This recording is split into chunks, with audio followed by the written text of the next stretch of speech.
Bueno, buenas tardes a todos. La idea es seguir haciendo la misma metodología que veníamos haciendo con las capacitaciones anteriores. Eh, Van a presentar Juan desde Salta y Fernando Castelar. Y si quieren ir haciendo preguntas por el chat, como para ir agilizándolo después que terminan las charlas, las vamos leyendo y contestando, y si hay alguno que prefiere hacerlo de manera, me avisa, y bueno, abren el micrófono, que en realidad tienen toda la posibilidad de abrirlos. Bueno, metele si querés, Juan. Bien. ¿Todos me escuchan? Sí. ¿Todos están escuchando? Bien. Sí, Juan. Bueno, el, el tema que vamos a abordar un poquito es rabia pareciente bovina. Lo que les vengo a contar es más que nada surgido de la experiencia y de lo que hemos trabajado en los últimos años con la enfermedad. Y que bueno, eh, realmente, digamos, es una enfermedad para los que estamos en zona endémica que constantemente nos genera desde polémicas a problemas, es como una enfermedad que va desde la satisfacción a la polémica de un día para el otro. Eh, este es el estado, digamos, uno de los mapas más nuevitos que hay de la presencia de la enfermedad, y uno lo que sí puede ver inmediatamente. Yo cuando vine a zona endémica, yo pensaba que la rabia era un problema histórico, ¿no? No que era un problema eh, tan, tan distribuido. Y uno cuando observa a nivel mundial eh, cuál es la situación de la rabia en el mundo, se da cuenta de que realmente es un problema global, ¿no? Son muy pocos los sitios en donde realmente podemos decir que la enfermedad no está presente, o por lo menos no está presente con los sistemas de vigilancia planteados, ¿no? Porque eso es otro tema. Eh, esto es la distribución digamos, de la presencia de la enfermedad. Hablamos de todos los tipos de rabia, y aquí van a ver, eh, es un mapa más nuevo de los riesgos, el nivel de riesgo que existe de rabia humana, ¿no? Y fíjense que nuestra región, particularmente, nosotros somos uno de los lugares de alto riesgo para la enfermedad. O sea, dentro de Argentina, el noroeste argentino está dentro de los lugares que se consideran de alto riesgo a nivel mundial para la enfermedad en humanos. Así que con esto, lo que uno se pregunta es, bueno, si rabia es realmente un problema. Y después de buscar, lo que está claro es que sí es un problema. Más o menos, esta es una cifra estimada. A nivel mundial se estiman que entre 60 y 70 mil personas mueren anualmente por la enfermedad. Lógicamente, los países más afectados son Asia y África. Eh, y la mayor parte de los casos se producen en niños menores de 15 años. Eh, y un dato que tienen que tener en cuenta, porque vamos a hablar después de rabia pareciente, pero es que el principal vector sigue siendo el perro en todos esos países, ¿no? O sea que eso pone, es como fue históricamente a nivel, digamos, a nivel mundial, siempre fue el perro. Pero las cosas han ido cambiando, y cada región también va a tener que ir cambiando en este tipo de temas, ¿no? Respecto a la ganadería, bueno, en América Latina se estima que las pérdidas directas ascienden los 300 millones anuales, y las pérdidas indirectas eh, los 200 millones anuales de dólares. Ahora, estas cifras son como históricas. La verdad que uno, cuando se fija de dónde salieron o cómo se calcularon, eh, eh, es difícil de decir de dónde vienen. Lo que sí es cierto es que hay un montón de pérdidas indirectas, y hoy más que nada que quizás no estén contemplados, porque estos trabajos son bastante viejos los que estimaron pérdidas, pero por ejemplo hoy las pérdidas por interdicción son una de las pérdidas más importantes que tiene esta enfermedad. Por lo menos en nuestra región es donde vemos, porque a veces nos ocurre de que la enfermedad ingresa a un feedlot y ingresa, se, se detecta un brote y el feedlot entra en interdicción y pasa hasta que vacuna y revacuna y desaparecen los casos, a veces pasan 40, 50 días de interdicción los establecimientos, lo cual significa que imagínense si ustedes tienen una tropa de gordos para salir y te agarran en medio con una interdicción de 50 días, es quizás más las pérdidas que produce la interdicción que la muerte, ¿no? Eso es un dato a tener en cuenta. Y cuando uno busca de este tipo de pérdidas, realmente no están calculadas. Del virus rábico, digamos, vuelvo a insistir, yo no soy virólogo, pero la mayoría de nosotros todos estudiamos, es un virus, ARN, un virus envuelto, y algo que es interesante, que hay, digamos, pertenece al género Lisavirus, y que los Lisavirus realmente cada día surgen, o uno cuando busca en la bibliografía, te encontrás con nuevas especies que van surgiendo de virus, de lisavirus. Y la mayoría de estos, todos los lisavirus, casi todos, provienen de murciélagos. Es más, se cree que el virus rábico proviene de algunos de estos lisavirus más, digamos, más alejados filogenéticamente, digamos, de los mamíferos. Y dentro del el más conocido, por supuesto, es el virus rábico, pero existen otros, como por ejemplo el virus Mocola, el Duvenage y otros virus. Ayer justamente estaba leyendo que en, en Italia apareció en un pueblito un gato que sufrió una encefalitis por uno de estos lisavirus, virus no rábicos, ¿no? Por un virus, un lisavirus del Cáucaso. Y esto realmente nos pone en un escenario un poco distinto de la comprensión de estas enfermedades. En Sudamérica hasta ahora siempre ha sido, digamos, virus rábico en América.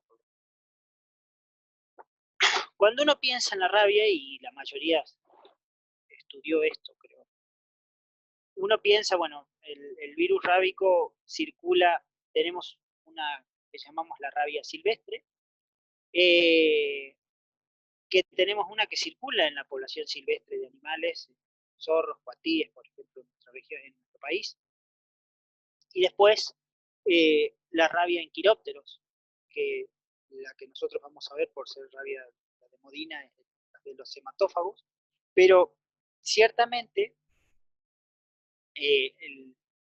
este ciclo, la que ocurre digamos, existe un ciclo de lisavirus entre los quirópteros mismos. Eso es lo que se llama como ciclo aéreo, a veces lo suelen llamar de la rabia. Y después existe lo que conocemos como rabia doméstica, que ocurre en carnívoros domésticos, perros, gatos, herbívoros domésticos, bovinos, equinos y otras especies. Y por supuesto la rabia humana, ¿no? Pero en todo caso, yo no alcanzo a ver acá porque me está tapando justo esto. El intercambio de virus rábico entre todos estos ciclos puede ser factible. Digamos, existe un flujo normal de virus de una población a otra, pero puede ocurrir de cualquier forma. ¿Sí? Por ejemplo, la rabia de los quirópteros, sobre todo de los hematófagos, es normal que el flujo de virus sea hacia los herbívoros domésticos, que constituyen digamos, el huésped final de la enfermedad, ¿no? Pero tranquilamente puede ir a animales silvestres, y desde los animales silvestres, por ejemplo, podría ir a los carnívoros domésticos, como perros y gatos, pero a la vez también podría ir desde carnívoros domésticos hasta herbívoros, o desde quirópteros hacia carnívoros domésticos, o desde animales silvestres hacia herbívoros domésticos. Este flujo, que puede darse de cualquier forma, digamos, tiene una característica general, pero puede darse de cualquier modo. Y lo que yo les decía, para que llegue al hombre, esencialmente, ocurre por dos vías. La más importante es la del perro, que casi el 95% de las infecciones en humanos se deben a mordidas de perros, hablemos de perros y gatos, perros fundamentalmente, y un bajo porcentaje puede deberse, en este caso, a la transmisión a través de los herbívoros, ¿no?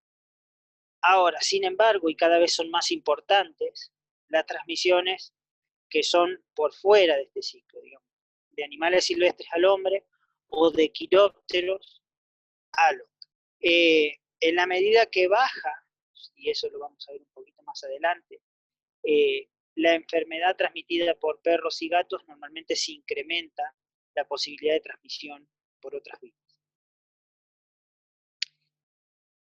Yendo a lo que nosotros conocíamos, la rabia que se intercambia entre el virus rábico que se intercambia entre quirópteros y herbívoros domésticos, lo que conocemos como rabia pareciente. Y la rabia que circula en la población de carnívoros domésticos, perros y gatos, es lo que conocemos como rabia sintética. Ahora, de acuerdo a...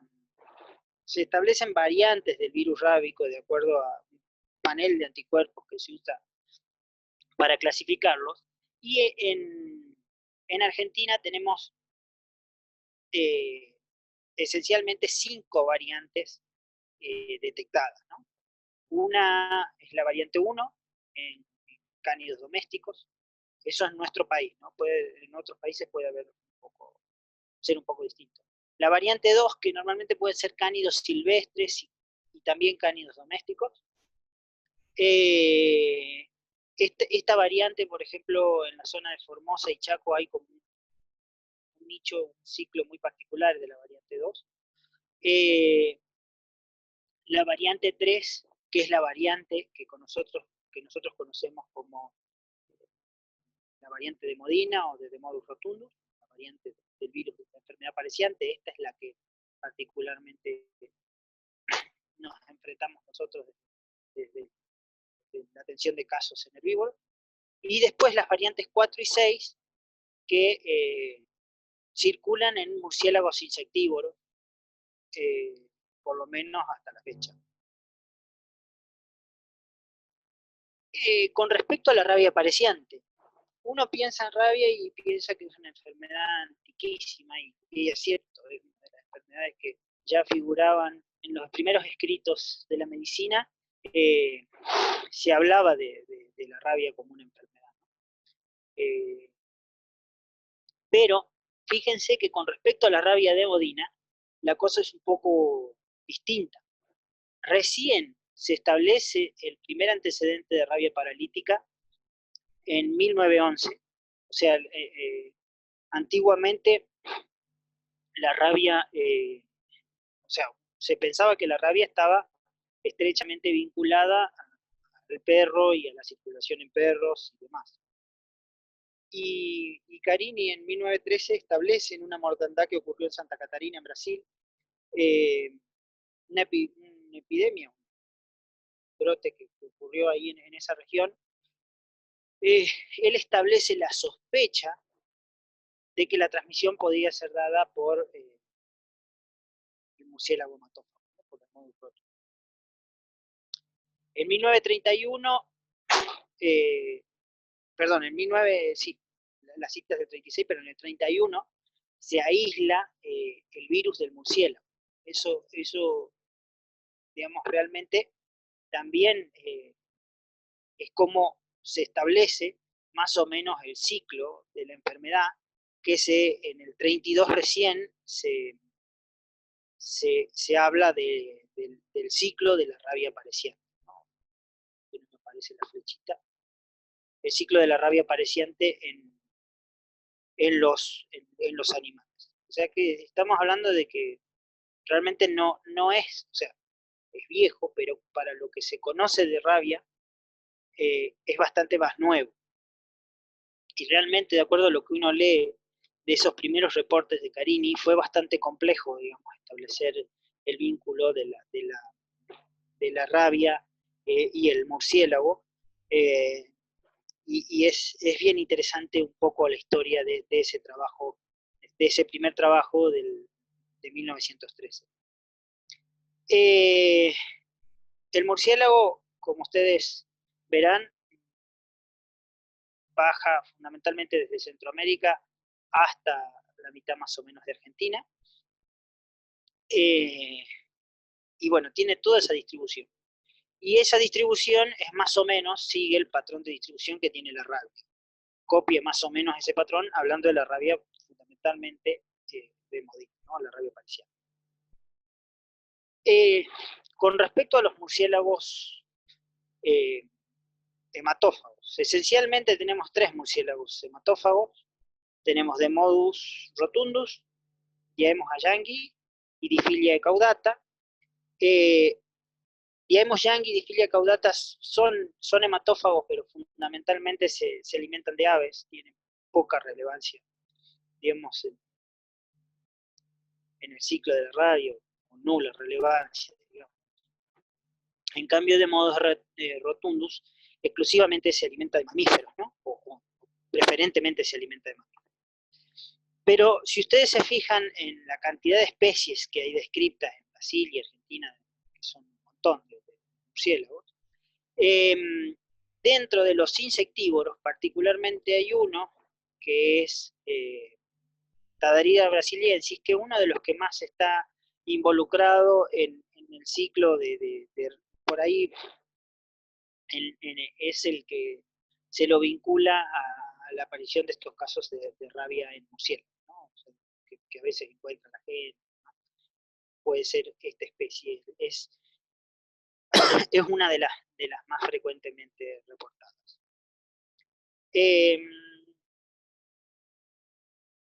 Cuando uno piensa dentro de Argentina, de la rabia paralítica, el murciélago tiene una distribución bastante amplia, llega incluso, ven, hasta la mitad de Córdoba, un poco por debajo, norte de San Luis.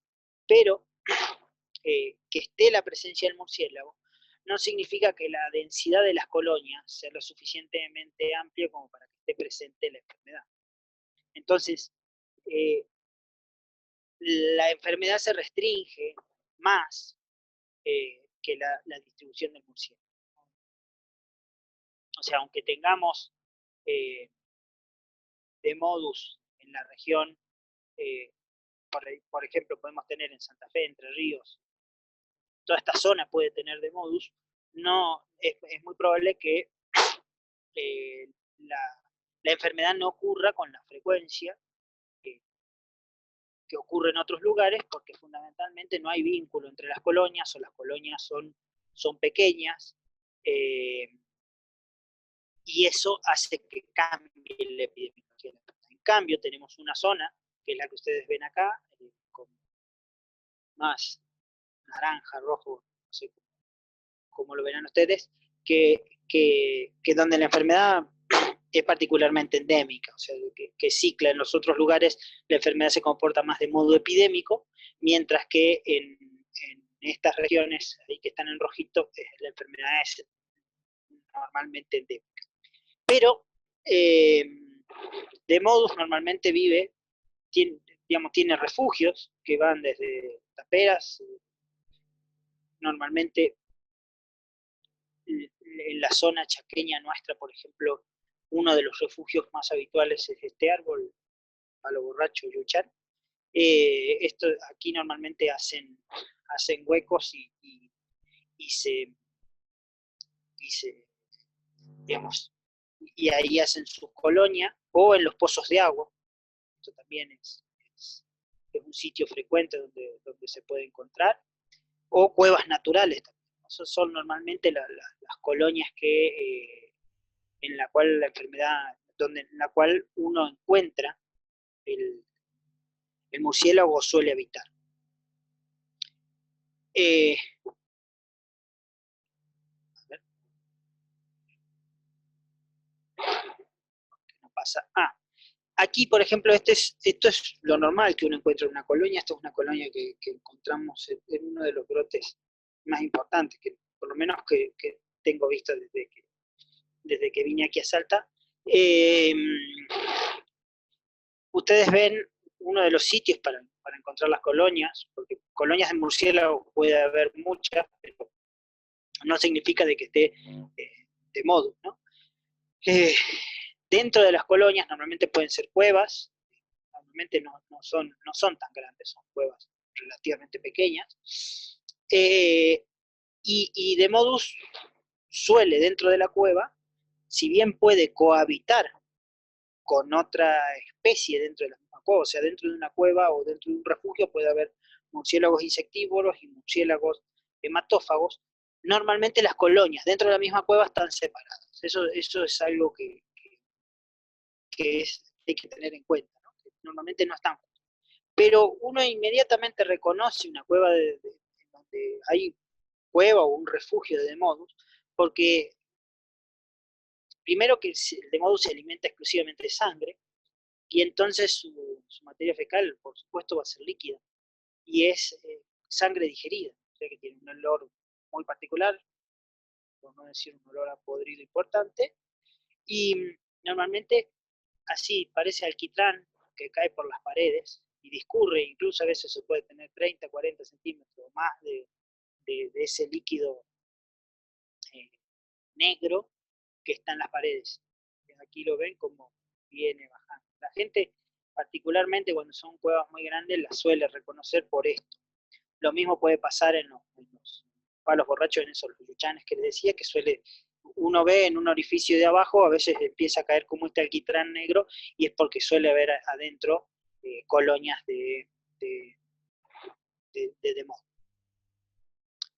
El Demodus, bueno, no voy a entrar mucho en las características, pero tiene ciertas particularidades, su anatomía está particularmente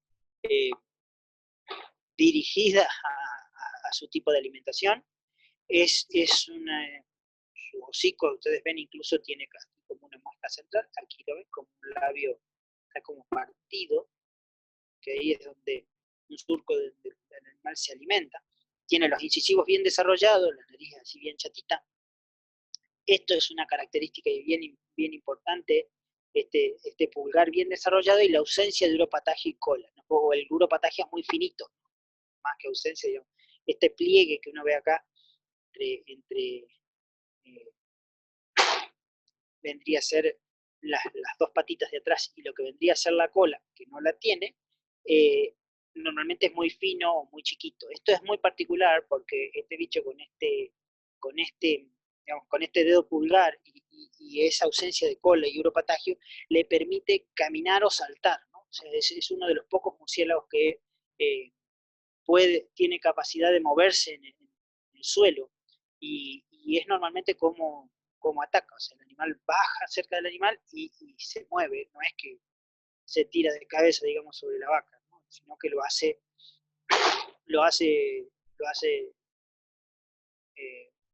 pausadamente, digamos, se pone cerca y se va a acercar.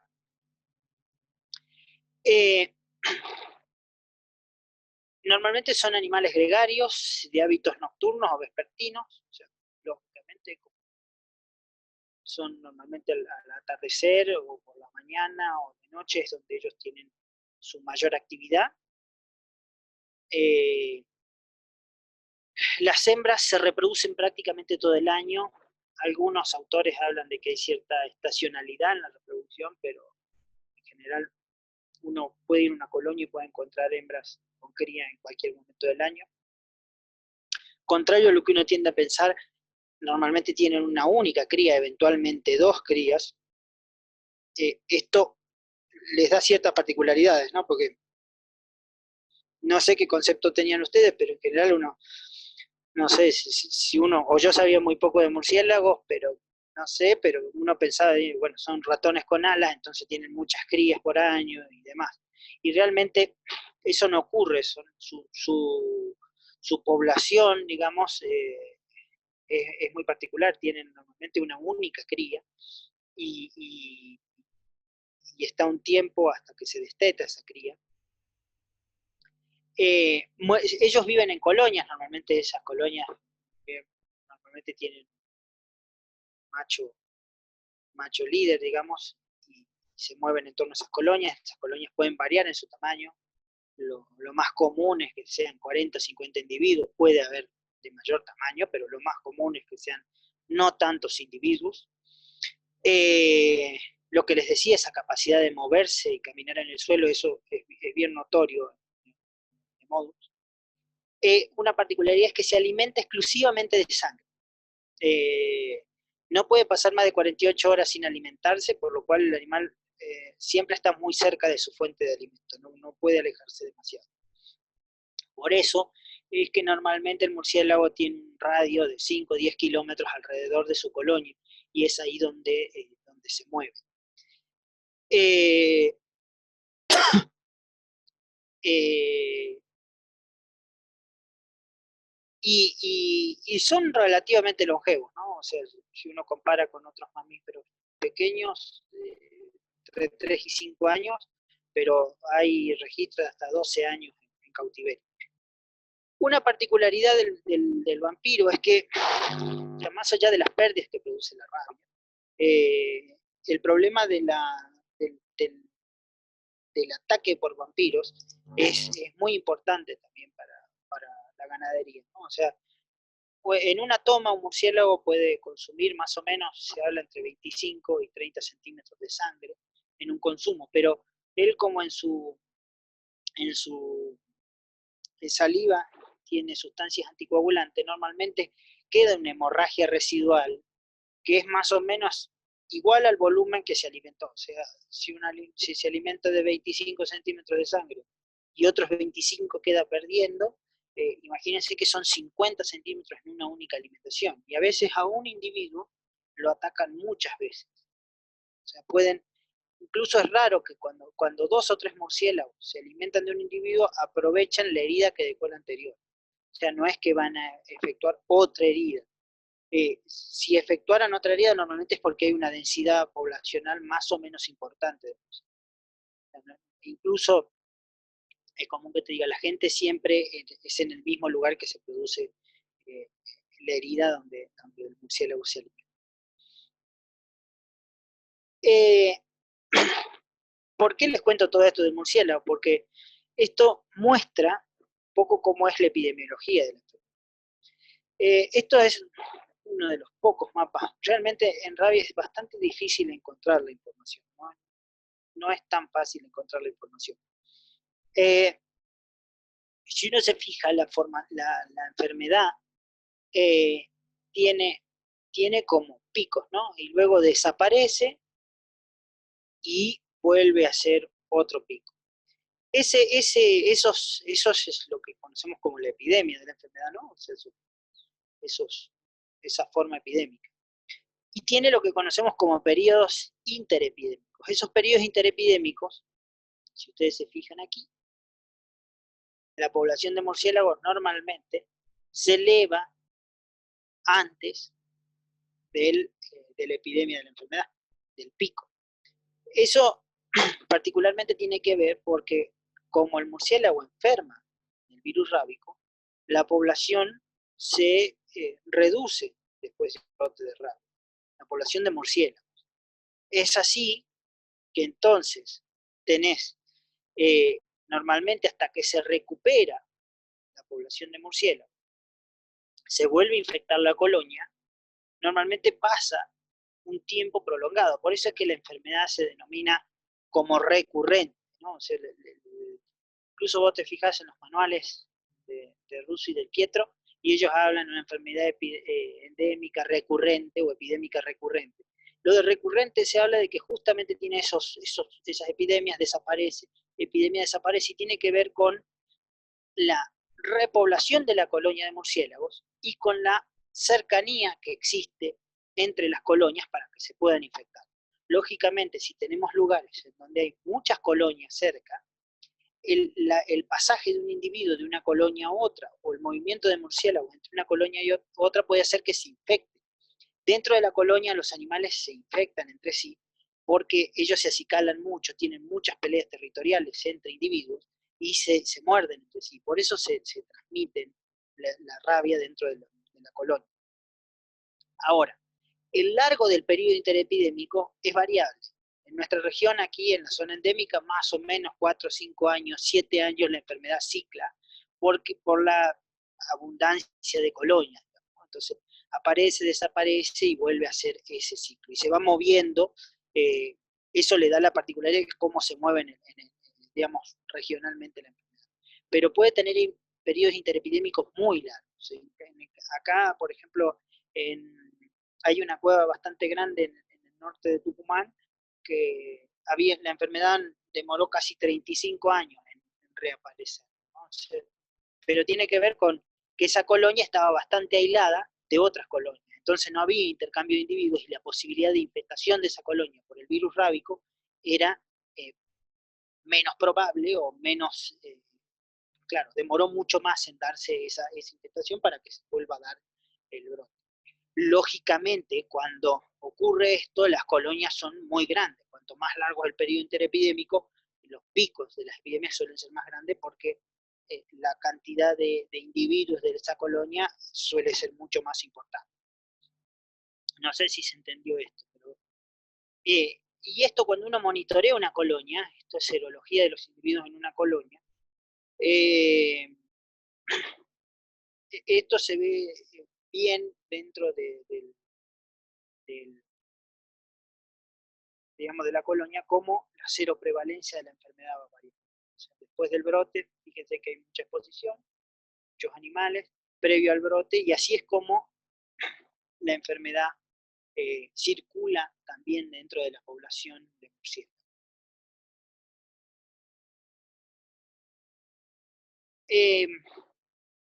La rabia de Modina, y esto hago la salvedad porque cuando uno mira mucha bibliografía, sobre todo en lugares donde, por ejemplo, uno agarraría cualquier libro de,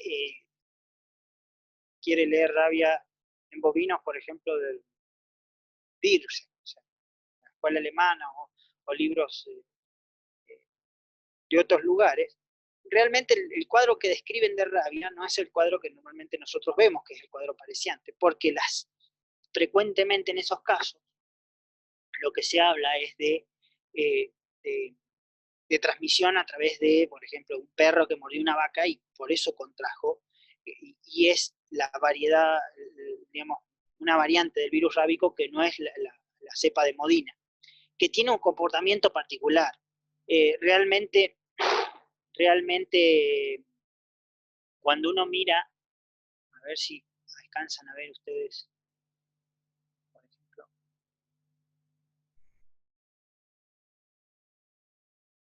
esto es unos brotes que tuvimos hace bastante tiempo que venimos viendo casos en caballos. Esto es lo frecuente, lo de la paraparesia del tren posterior, que termina en parálisis. Los animales andan así hasta que finalmente terminan en decúbito. Y uno ve, cuando ya hay parálisis, ya hay ausencia directamente de la sensibilidad del tren posterior. Acá estamos haciendo la semiología del animal. Fíjense que lo mismo pasa, no hay casi sensibilidad, y hay pérdida del reflejo anal. Pérdida del reflejo anal, y la cola normalmente está como muerta, digamos, ¿no? Porque no hay, el animal no puede revolear la cola para espantarse los tábanos, las moscas. Y si uno mira, de acuerdo a la evolución del cuadro, va ascendiendo. Fíjense que el animal ahí prácticamente está en la región, digamos, torácica hasta ahí. Ahí empieza a haber sensibilidad en el caso del potro. No sé si lo alcanzan a ver, pero... Y este cuadro es bien característico, si se ve. En bovino, normalmente los bovinos se aíslan, lo primero que hacen es aislarse,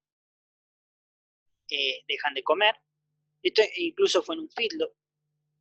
Cuando están parados, suelen estar así con los miembros remetidos, no sé si alcanzaron a ver ahí, o adquieren posiciones de cualquier tipo, eh, hasta que finalmente alcanzan el cuadro de ataxia, digamos, progresiva del tren posterior, ¿no? El animal va como perdiendo la fuerza y cayéndose de atrás, hasta que finalmente sobreviene el decúbito.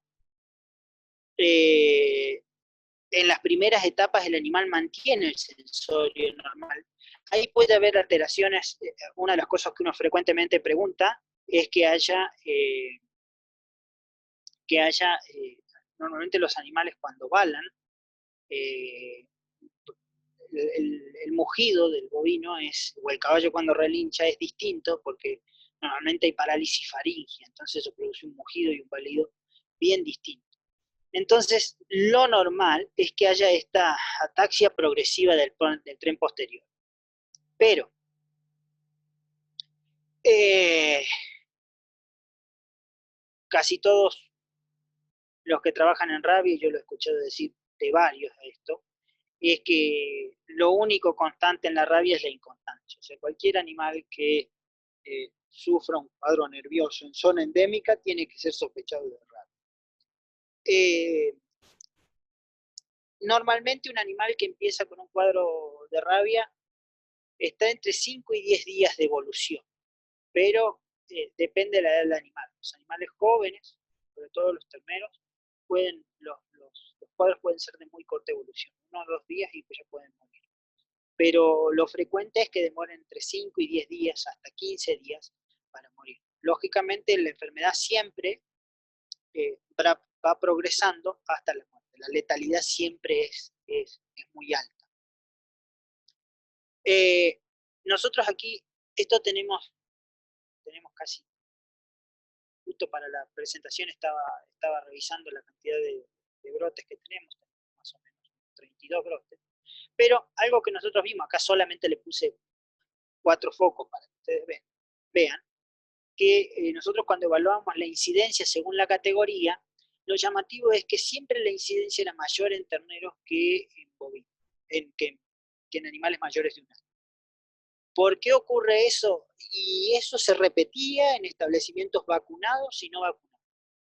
O sea, al principio, una vez fuimos a un caso en donde nos llamaron porque se morían terneros con signos nerviosos, muy rápido, 1 o 2 días.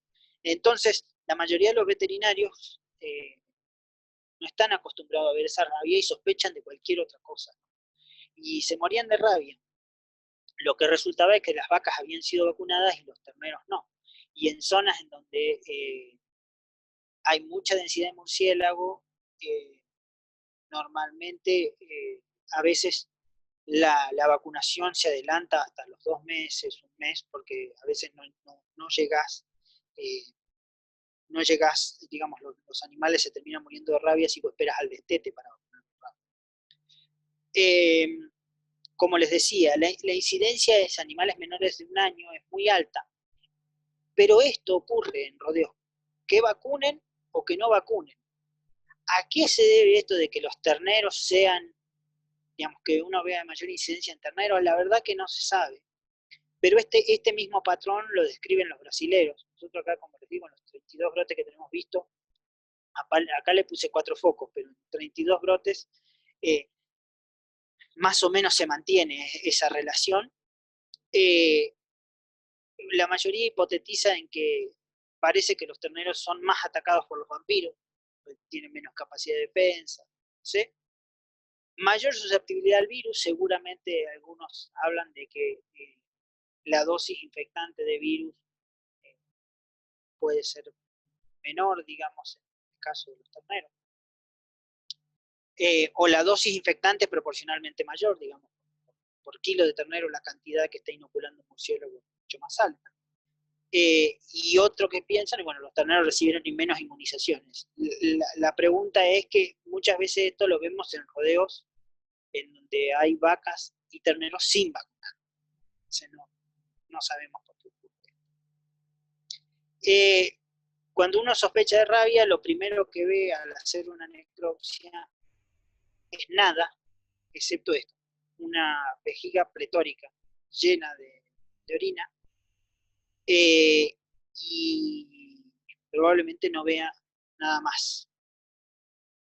Eventualmente, y aquí esto lo digo eventualmente porque en general no se ve, porque el tiempo de incubación de la enfermedad es muy variable, normalmente va de 30 a 60 días, pero es muy variable, puede estar hasta 6 meses, o sea que desde el momento en que ocurrió la lesión hasta que ocurra el cuadro, eso puede variar. Pero fíjense que este animal, este fue un brote, y acá es donde ocurre que había mucha densidad de murciélago. Fíjense, estas son todas heridas de mordidas de murciélago para alimentarse, pero fíjense que se alimentan todos muy cerca, ¿no? Y acá está eh, la sangre, en este caso seca, ¿ya? En la región de la oreja, donde ocurre la mordida. Esto a veces lo solemos ver en los cadáveres, sobre todo en los terneros, que como dijimos, al ser el ternero más chicos, ustedes recordarán que el virus ingresa, digamos, en la mordida ingresa, digamos, replica ahí localmente en las fibras musculares, en alguna otra célula, y inmediatamente toma vía nerviosa y lo hace por transporte accional retrógrado, ¿no? Ahora, ¿qué ocurre? En este caso, algunos hablan de que aquí utilizan los receptores de acetilcolina para meterse el virus con las proteínas de membrana. Lo que ocurre es que normalmente, como el virus tiene una capacidad de traslación intraneuronal determinada, ustedes deben haber estudiado también que normalmente, de acuerdo a cuanto más cerca esté de una terminal nerviosa la mordida, y más cerca del cerebro de la mordida, sea más corto el tiempo de incubación. Eso es relativo, pero más o menos puede ocurrir eso. Entonces, lo que pasa es que cuanto en los terneros, yo supongo, por eso el tiempo de incubación será menor, es que lógicamente siempre va a estar más cerca de la cabeza por el tamaño del animal, digamos, la mordida. Entonces, es como que alcanza antes el sistema nervioso del virus, y probablemente también tenga que ver con la maduración de la mielina y demás, que haga que la diseminación sea más rápida. Pero son hipótesis. En general, una de las particularidades que tiene la rabia es que normalmente la escena del crimen da más datos que el cadáver. Lo que uno encuentra es, como dijimos, como tiene un tiempo de evolución largo, variable, es que los animales pueden permanecer en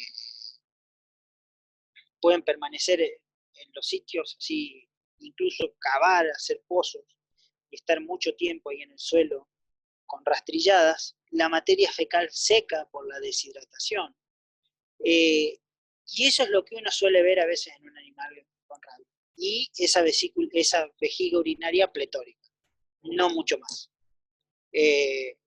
No vemos otra cosa. Y cuando inmediatamente sospechamos de la enfermedad, y bueno, ahí es que se establece que nos ponemos a trabajar. Un dato importante, bueno, el virus rábico, como ustedes sabrán, produce encefalitis. Normalmente esa encefalitis está bien localizada en la sustancia gris. Aquí, por ejemplo, tienen la médula, aquí bien tienen el epéndimo, y ustedes ven que está específicamente restricta al asta medular, o sea, la sustancia gris de la médula. Es muy importante chequear la médula, porque a nosotros ya nos ha pasado que, sobre todo cuando uno quiere hacer diagnóstico y los animales están en fase relativamente temprana del virus, uno encuentre mayor cantidad de carga viral y sea más fácil el diagnóstico cuando toma médula lumbosacra o médula torácica, depende. Nosotros Sobre todo eso nos está pasando mucho en caballos, que hemos tenido caballos que encontramos las lesiones en médula y allí dan las pruebas positivas, pero en el sistema nervioso no dan. Entonces es importante porque en el manual de, de rabia, el manual de procedimientos de rabia, no hablan de tomar la médula. Nosotros lo hemos empezado a hacer y nos ha pasado con caballos que mandamos a hacer pruebas pruebas, digamos, obligatorias para rabia y dan negativo y cuando vas a la médula ahí te encontrás las lesiones.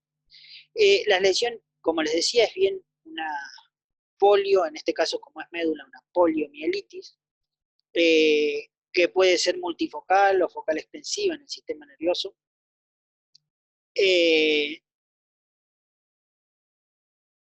Normalmente es no supurativa, son linfocitos y eventualmente algunos macrófagos.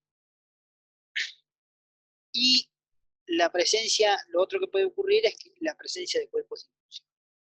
De acuerdo a la bibliografía, y estos son valores promedio, ¿no? Valores más o menos promedios o aproximados de lo que dice la bibliografía, en bovinos los trabajos hablan de que más o menos un 80% de los casos se encuentran cuerpos de inclusión. Nosotros hicimos un estudio, relevamos todos los casos que teníamos de encefalitis en bovinos por virus rábico y nosotros solo encontramos en el 50% de los casos cuerpos de negro. Esa sensibilidad quizás tiene que ver, bueno, particularmente en nuestro laboratorio somos bastante conservadores con lo que definimos como cuerpo de inclusión. Yo si no veo una imagen como esta, me cuesta decir que sea un cuerpo de inclusión. Pero en un 50% de los bovinos lo vemos, nosotros en un 50%, y la bibliografía dice el 80%. En equinos ya es menos frecuente, la bibliografía habla del 50%, nosotros hasta ahora de lo que ya hemos visto en equino, creo que una sola vez vimos cuerpos de inclusión. En pequeños rumiantes prácticamente no tenemos experiencia, a nosotros nunca nos llegó. Sé que en el norte de Brasil es una enfermedad a tener en cuenta. Y en cerdo se describe que son totalmente infrecuentes, que no hay. Digo en cerdos porque nosotros hemos tenido brotes que nos dieron casos en cerdos, signos nerviosos, en donde particularmente el cerdo parece ser bastante más resistente. Y hay muy pocos reportes de infecciones en cerdo por variante de Modino. Sí hay casos, algún caso registrado de rabia en cerdo, por ejemplo, no sé, entró un gato enfermo de rabia en un galpón y mordió varios cerdos. Pero realmente hay muy pocos casos, por lo menos que yo tenga registro en mi cabeza, hay uno solo en el norte de Brasil con variante 3,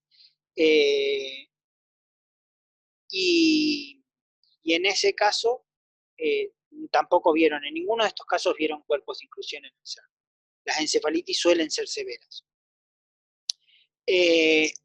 Digo esto, que el cerdo, no sé por qué, es muy frecuente que sean mordidos por los murciélagos. La gente que tiene cerdo en la zona endémica, normalmente uno de los problemas es que suelen morder la punta de los pezones o alrededor y a veces esos pezones quedan ciegos después, no sirven. O incluso hemos tenido casos en donde llegan el animal se muere de la anemia que produce la mordida reiterada de murciélago, porque el cerdo es muy fácil la mordida, ¿no? Porque el cerdo es muy difícil que se defienda, por ejemplo, en la región de las orejas, ese sitio, y los cerdos cuando están encerrados es muy frecuente que esto ocurra. O cuando están amamantando, que vayan y muerdan los murciélagos y se produzcan lesiones importantes. Pero no sé por qué la enfermedad realmente es poco diagnosticada en cerdo. En este estudio que les comentaba, en donde relevamos en aquel momento creo que 25 cerebros, en donde tuvimos diagnóstico de rabia, si ustedes se fijan, es muy importante qué seleccionar. En los herbívoros, porque es bastante distinto a lo que ocurre en el perro, en donde la enfermedad se circunscribe hasta de Mon y puede haber lesiones corticales. En el bovino eso ocurre con bastante menos frecuencia. Lo normal y lo frecuente, incluso tenemos casos en donde lo único que se ve, y las lesiones son mucho menos severas en la corteza cerebral. En cambio son mucho más severas y más constantes, sobre todo en la región del mesencéfalo, el puente de Barolio y el bulbo raquídeo, y el cerebelo. En el cerebelo, sobre todo, es un buen sitio para buscar en las células de Purkinje la presencia de los cuerpos de inclusión. Así que normalmente eso es algo que ocurre con relativa frecuencia. Hay que saber buscar, y digo esto también para saber qué muestra tomar para enviar al diagnóstico de rabia, porque la distribución del virus rábico adentro del cerebro es relativamente caprichosa, ¿no? O sea, si uno manda, por ejemplo, a veces corteza, puede ser negativo a la inmunofluorescencia, y literalmente uno tiene que seleccionar mesencéfalo, puente de Barolio y bulbo raquídeo, y tiene mucho más chances de diagnosticar la enfermedad. Con respecto a la rabia en humanos, quiero mostrarles aquí, fíjense cómo en la medida que bajan los casos en caninos, los casos en humanos también bajan.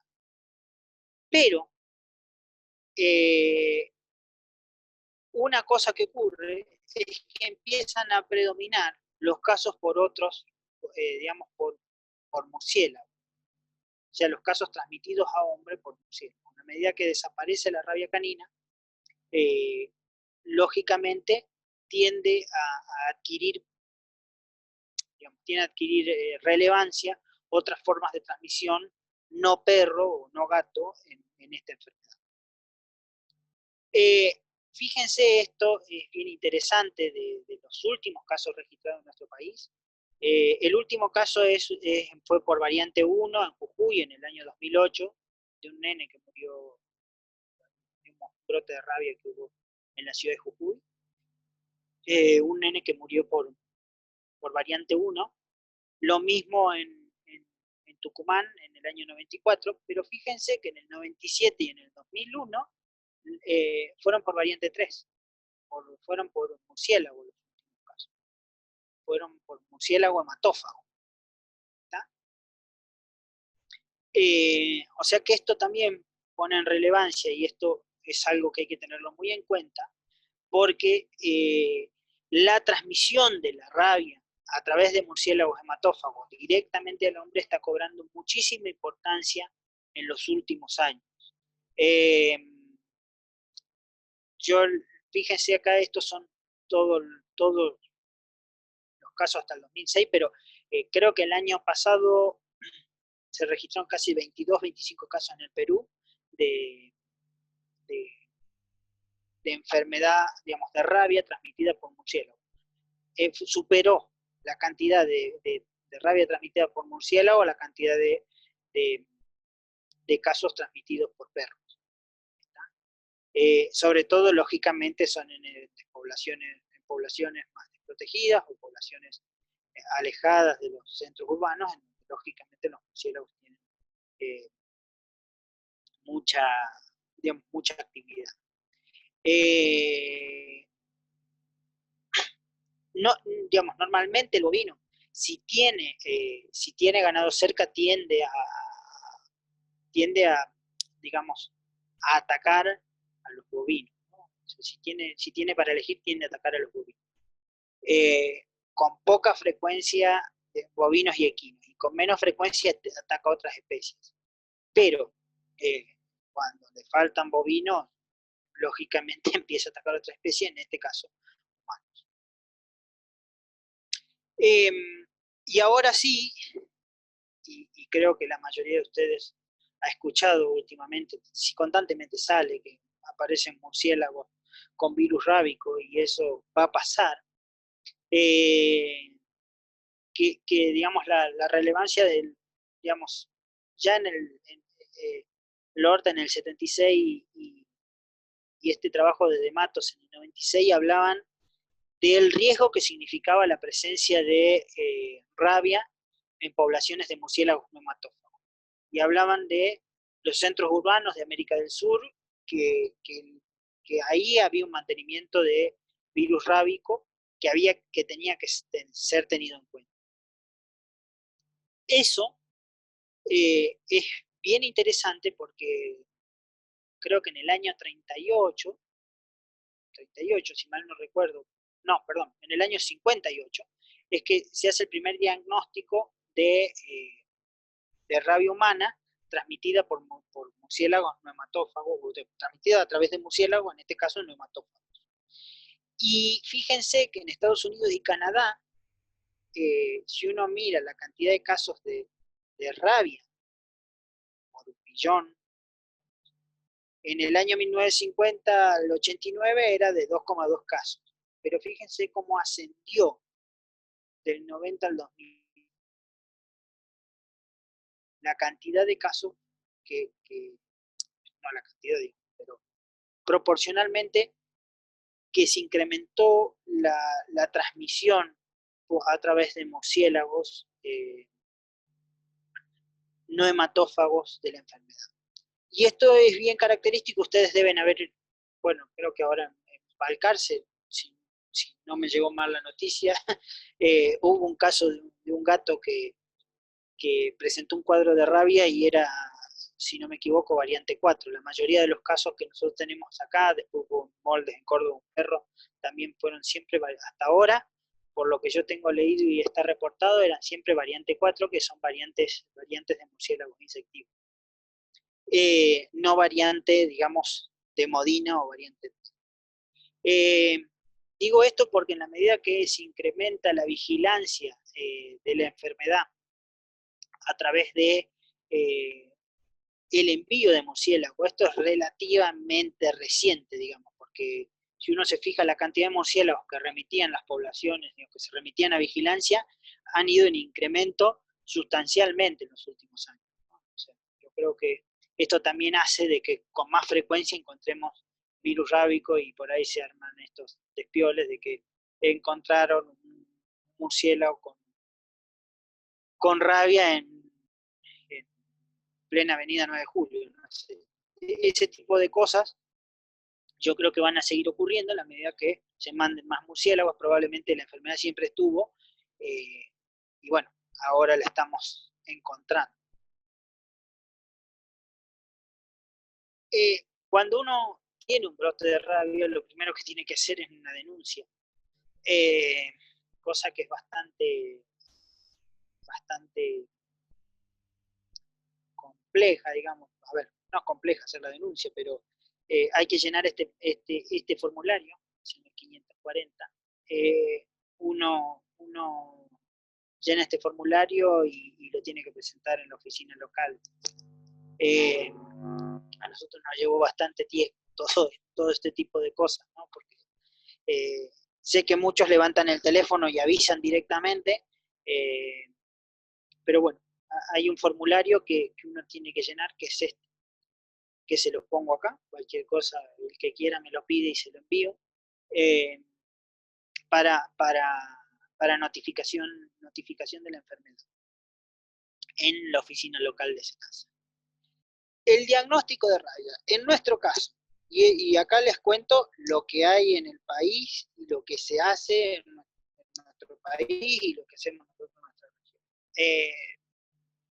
Técnicas diagnósticas de rabia hay varias, y hay métodos mucho más novedosos, pero podría decir que en nuestro país está bastante, digamos, se utilizan, aún en muchos países se utilizan este tipo de técnicas, como incluso estas tres técnicas que tiene acá, la inmunofluorescencia, la prueba biológica y el PCR, son las únicas pruebas que actualmente están reconocidas por SENASA para el diagnóstico oficial de rabia. Digo esto porque además los únicos laboratorios habilitados para hacer la prueba de rabia son de SENASA y del Ministerio de Salud. No hay por fuera de esa red, no hay laboratorios de rabia, no hay laboratorios que hagan diagnóstico de rabia. En general son lugares de zoonosis de los ministerios dependientes del Ministerio de Salud o por ejemplo, del SENASA. Pero sí, el sitio, digamos, el Instituto Pasteur, que es donde nosotros mandamos, es uno de los sitios en donde más disponibilidad de técnicas tienen. Y nosotros siempre acompañamos, pese a que, de acuerdo al manual de rabia, se establece de que se debería mandar el encéfalo entero. Nosotros hemos tenido mucha discusión con esto, ¿no? Digo esto porque, lógicamente, si vos mandás el encéfalo entero, la probabilidad de ser es rabia o no es rabia, pero si no es rabia, te quedas sin el diagnóstico. En cambio, la histopatología te aporta muchos datos en este caso. Y la verdad que nosotros mandando medio encéfalo y mandando sobre todo base de cerebro, nunca hemos tenido problemas con el diagnóstico de la enfermedad. Nosotros, como les decía, hacemos histopatología del cerebro y después hacemos las muestras microbiológicas que se mandan, inmunofluorescencia. La inmunofluorescencia es una prueba rápida, tiene alta sensibilidad. El gran problema es que fíjense que, por ejemplo, nosotros acá en Noroeste, en Salta y Jujuy, no hay ningún laboratorio que haga rabia. SENASA no tiene laboratorio para hacer rabia y nosotros tenemos que enviarlo a Buenos Aires. Lo tenemos que enviar a Martínez o al Instituto Pasteur. El Pasteur. El problema que tenemos es que, imagínense que en el viaje la inmunofluorescencia depende mucho de la viabilidad de la muestra, o sea, de la conservación de la muestra. La muestra en inmunofluorescencia puede ir congelada, pero igual nosotros acá tenemos, por ejemplo, una muestra a Buenos Aires se está demorando, bueno, ahora ni hablar, pero en términos generales estaba demorando 2 o 3 días en llegar. Una muestra para que llegue en condición. Entonces eso realmente creo que restringe un poco el tema del diagnóstico. Después la prueba biológica es la prueba que se considera confirmatoria, es lenta porque se tienen que inocular ratones intracranealmente y deberían desarrollar el cuadro, se hace un suspendido, digamos, del tejido que se envía, se le pone un diluyente y se le mete también antibióticos, por supuesto, y se inocula intracranealmente en los ratones lactantes y se espera hasta los 21 días. Los ratones que mueren y desarrollan el cuadro entre el día 7 y el día 21, se considera que la prueba dio positiva y sobre eso se hace inmunofluorescencia de nuevo, y esa es la prueba que se considera la gold estándar. El problema es que esta prueba a nivel internacional hoy está muy discutida por cuestiones de bienestar animal. Hoy ya se está sustituyendo por medios de cultivo, por cultivo in vitro, digamos, del virus.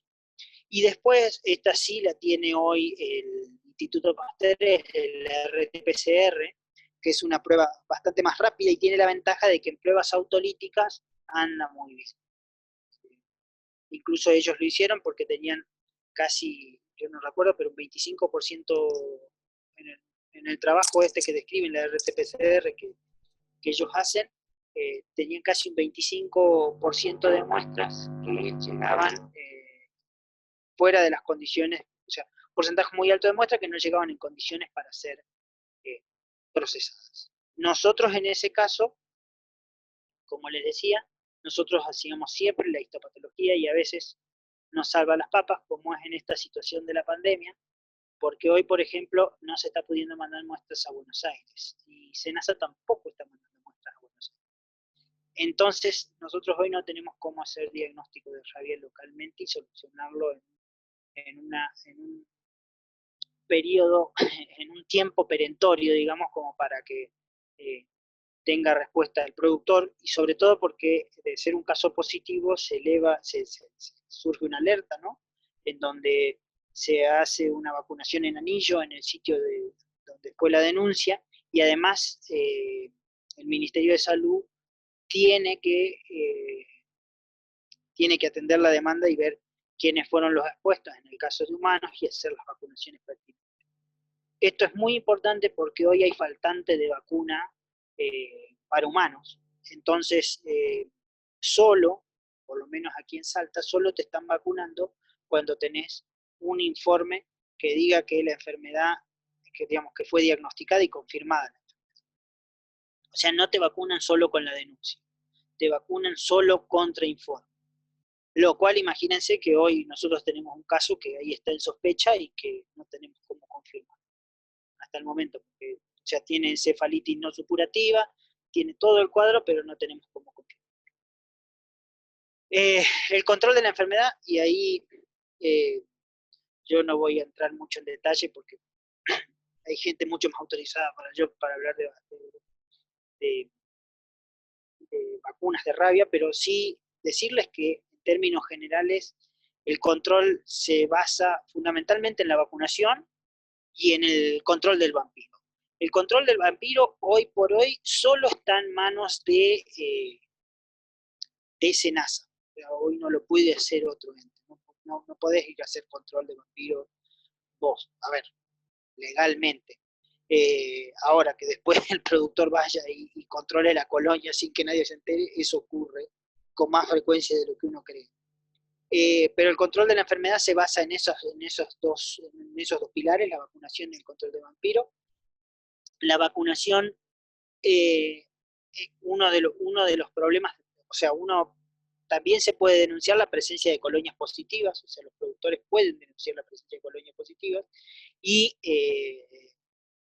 en ese caso se hace la denuncia y SENASA tiene que hacer una visita y puede hacer el control, monitorear esa colonia y hacer el control de la población. O sea, la idea del control del murciélago no es erradicar la colonia, sino bajar la cantidad de murciélagos. Entonces eso reduce la probabilidad de que haya intercambio de individuos entre colonias y la transmisión de la enfermedad entre colonias y la aparición de brotes epidémicos.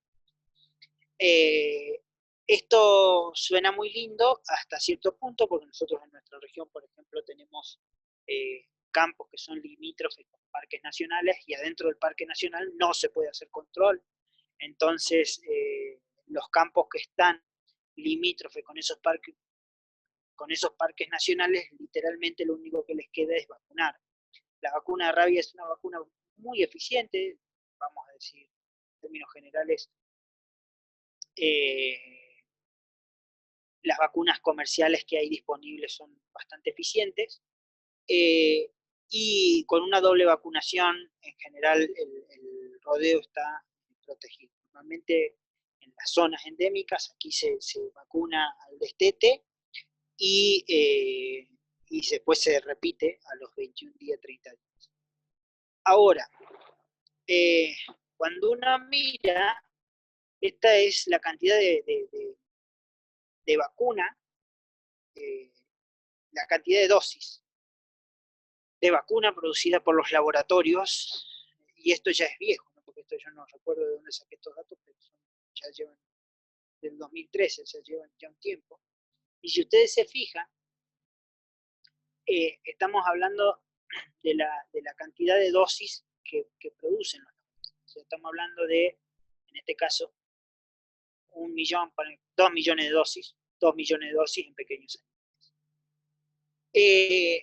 Eso es la cantidad de vacuna producida por los laboratorios. Y si uno se fija, la cantidad de cabezas expuestas que tenemos en nuestra región, estamos hablando de 10 millones de cabezas para ese año, por ejemplo, y hoy son más.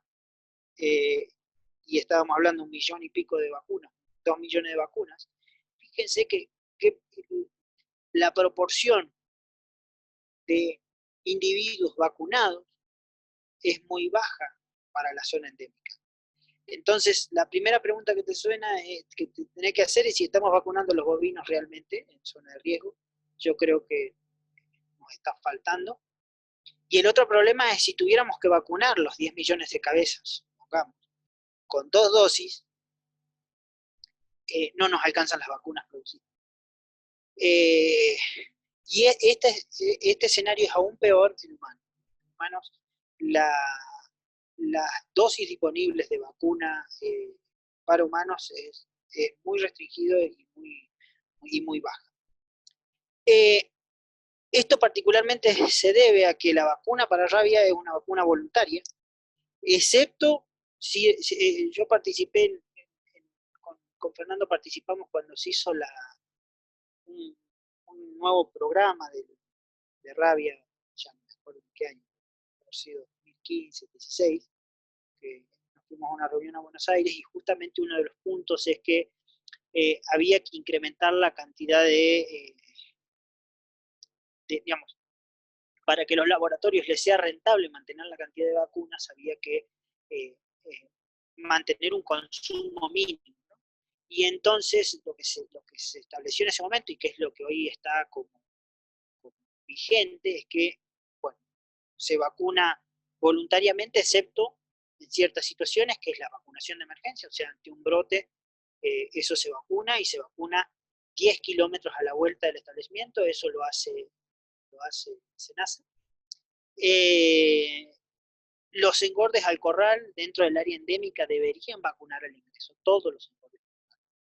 Esto fundamentalmente tiene que ver porque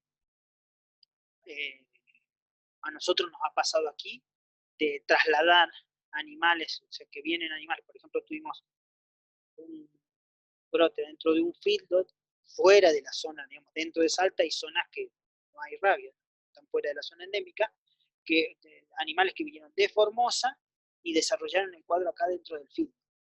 Y el veterinario jamás sospechó de que iba a pensar en rabia. Lo mismo ha pasado ahí, debe estar Carlos Marginal escuchando, les ha pasado a ellos en Córdoba, y a nosotros nos pasó en varias situaciones en donde cuando se empiezan a morir, el tipo carga a los terneros y los traslada al feedlot, y bueno, ya empieza ese problema de otro. El problema es que muchas veces, si no hay sospecha adecuada, la enfermedad puede aparecer en puntos distantes de donde realmente ocurrió el problema, donde ocurrió la transmisión. Como les decía, en el caso de los engordes a corral dentro del área endémica, deberían vacunarse el ingreso. Está establecido que los herbívoros para deportes como jineteada, carreras, polo, salto, deberían vacunarse también antes del traslado, y las cabañas y aras deberían recibir 2 dosis antes de trasladar los animales a exposiciones o remotes dentro de la zona endémica. ¿Qué de esto ocurre y qué no ocurre? Ya es otro capítulo, porque también lo que suele pasar es que, por ejemplo, lo que yo decía, esto está muy lindo en los papeles, pero si hoy todos los feedlots del noroeste argentino iniciaron la vacunación, no hay vacuna para hacer las 2 vacunas que se exigen reglamentariamente para el feedlot. Entonces eso realmente es un problema. Concluyo, y para darle lugar a Fernando, que él va a mostrarles unas cosas que venimos haciendo con rabia. La rabia es un problema vigente en nuestra región y es necesario trabajar con nuevas técnicas diagnósticas, habilitar nuevos laboratorios para detectar tempranamente los brotes. Representan un riesgo para la salud pública y fundamentalmente que el control de la enfermedad necesita de esfuerzos interinstitucionales, que hoy, digamos, la enfermedad está mucho más restringida, fundamentalmente al Ministerio de Salud y al SENASA. INTA puede, necesita y debe generar capacidades locales para el diagnóstico y control de la enfermedad, y bueno, y que queda muchísimo por hacer sobre esto. Así que bueno, ahora le doy lugar a Fernando. Fernando, ¿estás ahí? Acá estamos. ¿Cómo andan? Buenas tardes. Bueno, la idea era comentarles brevemente qué es lo que se escucha. Sí. Ah, perfecto. Bueno, comentarles brevemente lo que venimos planteando desde la institución respecto de la rabia. Rabia, por lo que estuvimos hablando y pensando y analizando con, bueno, vamos a decir nosotros los jóvenes y los que ya pasaron o por la institución o están en vías de jubilarse, tuvo como una etapa muy trabajada, con mucho trabajo en los 70, a fines de los 70, y después como un espacio en blanco hasta creo que hasta ahora.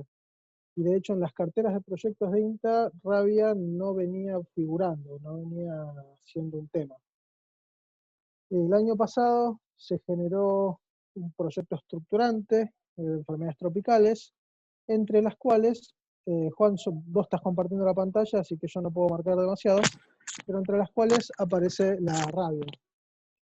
Y de hecho en el proyecto, en el estructurante el I-109 del programa de sanidad animal, de salud animal, rabia tiene un módulo del que participamos personas o investigadores de Castelar y de diferentes unidades del área endémica. Y acá es donde seguramente me olvide de alguno. Si es así, Juan, por favor, recordame o ayúdame. Bueno, Salta, Colonia Benítez, Mercedes, Rafaela, Marco Juárez, que están al límite sur. Creo que ya estamos. Sí, ya estamos, si no me equivoco. Y desde Castelar, patología, virología y biotecnología. El proyecto, Juan, ¿podés pasar a la próxima? Se fue Juan. Ahí estamos, gracias. Básicamente contempla los tres componentes de la enfermedad, que son epidemiología y patogenia, diagnóstico y prevención. Epidemiología y patogenia se basa en la detección de brotes, evaluación del impacto económico y en el estudio anatomopatológico de casos. Buscando un poco lo que comentaba Juan, poder ponerle un número un poco más concreto a las pérdidas económicas asociadas, a conocer un poquito más la patogenia, sobre todo en algunas especies como los equinos, en los cuales parecen no comportarse tan como dicen los libros. Hay un desarrollo de vacunas que se está desarrollando en biotecnología para prevención de rabia. Y, perdón, había una aclaración, rabia no estaba dentro del programa de salud animal. El programa de desarrollo de vacunas está desde el año 2002 dentro del programa de biotecnología. Gracias, Javi, por la aclaración. Eso yo lo desconocía. Bueno, como comentaba, un desarrollo de vacunas recombinantes, justamente que está llevando adelante Gabriela Calamante en el Instituto de Biotecnología. Y bueno, un poco el foco de esta reunión, que es actividades relacionadas con el desarrollo o con la validación de nuevas técnicas diagnósticas. ¿Podés pasar a la próxima, Juan?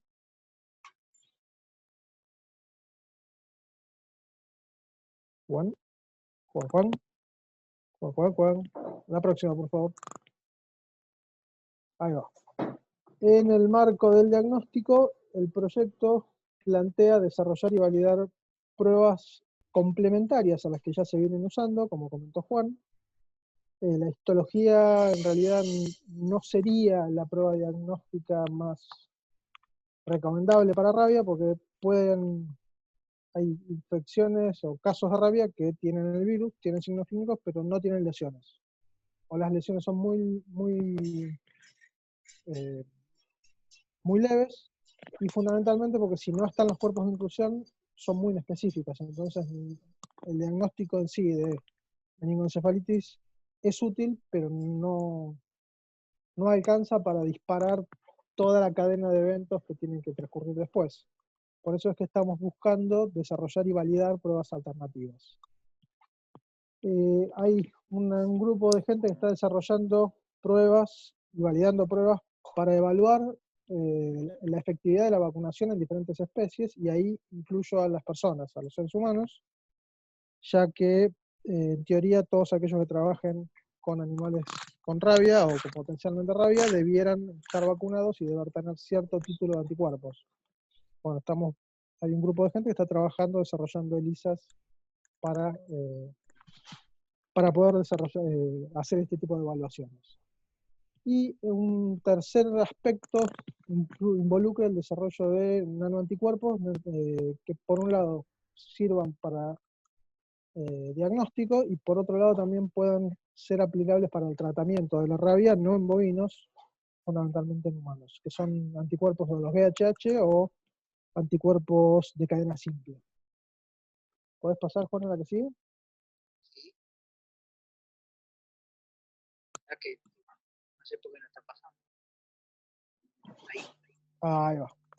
Entonces, un poco lo que estamos haciendo ahora es evaluar y validar anticuerpos de origen nacional para desarrollar inmunofluorescencia o para aplicar a técnicas de inmunofluorescencia que hoy se vienen utilizando anticuerpos importados, que son más caros y cuya disponibilidad a veces no están tan accesibles. Para eso pensamos trabajar con anticuerpos monoclonales que ya desarrolló la Universidad Nacional del Litoral, con los VHH que está desarrollando en Quinta en Castelar, y con estos anticuerpos de cadena simple que les comentaba recién, que se están desarrollando en el Instituto de Virología acá en Castelar. Por otro lado, también estamos buscando evaluar y validar técnicas alternativas en inmunofluorescencia, más que alternativas complementarias. No significa que se deje de usar inmunofluorescencia, sino acompañar con otras técnicas de inmunofluorescencia, porque un poco lo que comentaba Juan es que a veces con las distancias y sobre todo con la logística que tenemos que hacer o que tienen que hacer quienes tengan los casos, hace que se demore demasiado tiempo entre que se toma la muestra o que se muere el animal, porque a veces el animal se muere y la muestra se puede sacar a los 2 días, entre la toma de muestra o la muerte del animal y que la muestra llega al laboratorio. Y ya nos ha pasado que detienen un camión que viene del norte porque hay una causa de narcotráfico en el medio y se pierde la muestra porque queda ahí guardada durante meses, o que se pierden las muestras por razones de no, o que la muestra ya llega autolítica y como para el desarrollo de la inmunofluorescencia necesita el virus viable o que se conserven los epitopes, puede dar un falso negativo. Entonces creemos o consideramos que contar con técnicas alternativas podríamos complementar la inmunofluorescencia bien. Y entre esas alternativas aparecen la inmunistoquímica y una técnica de inmunocitoquímica que se basa en algo parecido a la inmunofluorescencia, es decir, trabaja sobre extendidos, pero que fija la muestra y permite el transporte más con la muestra ya inactivada, porque acuérdense también que si yo la muestra que viene de área endémica o que va de área endémica al laboratorio para fluorescencia es una muestra con el virus viable, ¿sí? La idea es trabajar con la muestra ya inactivada para reducir el riesgo biológico. De todas estas pruebas, la que ya tenemos hemos probado reiteradas veces que hemos visto que funciona bien y que tiene 100% de concordancia con fluorescencia es inmunistoquímica. Estamos en proceso de validación y para eso necesitamos seguir analizando encéfalos, seguir analizando muestras para llegar hasta al número necesario para poder validarla. Sí, Juan, la que sigue, por favor. Entonces, bueno, inmunofluorescencia y inmunocitoquímica, como comentaba, están en desarrollo. Se iban a realizar pruebas con estos nuevos anticuerpos en el Instituto de Zoonosis Urbanas de la provincia de Buenos Aires, pero bueno, quedó todo pendiente por la pandemia. Hay algunos anticuerpos que ya están disponibles o que están para hacer las primeras pruebas, pero bueno, esta situación frena todo. ¿Y la próxima, Juan?